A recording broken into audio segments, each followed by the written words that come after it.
महाकुंभ में मौनी अमावस्या स्नान से पहले मची भगदड़ में मारे गए 30 लोगों में से एक देवरिया की सुधा भी थी।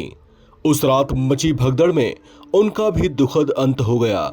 सुधा अपने पीछे अपने पति और 3 बच्चों को छोड़ गई हैं, जिनका रो रो कर बुरा हाल है। उन्हें यकीन ही नहीं हो रहा कि वे फिर अपनी मां से कभी मिल नहीं पाएंगे। सुधा देवरिया की गौरी बाजार थाना क्षेत्र के छेरिहा में रहती थीं। महाकुंभ में जाने की बात से वो इतनी उत्साहित थीं कि कई दिन पहले से ही उन्होंने पैकिंग शुरू कर दी थी।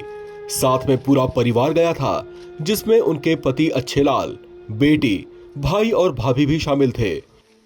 27 जनवरी को वे महाकुंभ में स्नान के लिए प्रयागराज की ओर रवाना हुए थे। 29 जनवरी को संगम तट के पास ये भी बाकी लोगों की तरह धीरे धीरे आगे बढ़ रहे थे, ताकि मौनी अमावस्या के दिन भोर में ही स्नान कर लें।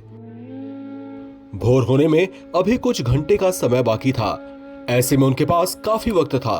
स्नान के बाद वे उसी दिन अपने घर के लिए रवाना भी होने वाले थे, लेकिन तभी कुछ ऐसा हुआ जिसने इनके परिवार की खुशियों को उजाड़ दिया।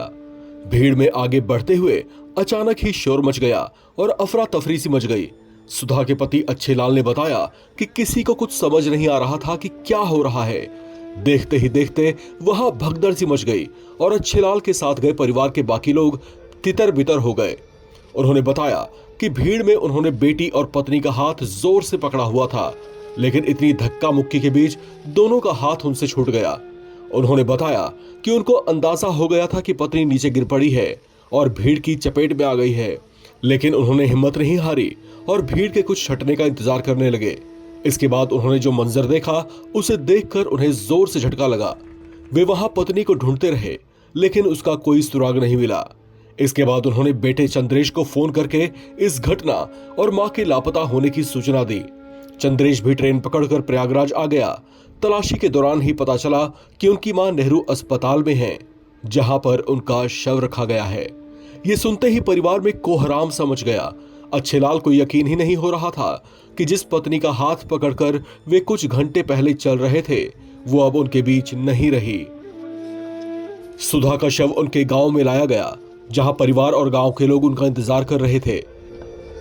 सुधा के गुजर जाने से परिवार सदमे में है। अच्छेलाल उस दिन को कोस रहे हैं कि काश वे उस दिन, उस पल, उस जगह पर मौजूद ना होते तो उनकी पत्नी आज उनके बीच होती। आपको बता दें कि महाकुंभ में मची भगदड़ में उत्तर प्रदेश के कई लोग मारे गए हैं, जबकि देवरिया से ही कई लोगों की मौतें हुई हैं। महाकुंभ में हालात अब सामान्य हैं, जहां श्रद्धालु आराम से आ जा रहे हैं और स्नान कर रहे हैं। इस खबर में फिलहाल इतना ही। बाकी अपडेट्स के लिए आप बने रहें एनबीटी ऑनलाइन के साथ।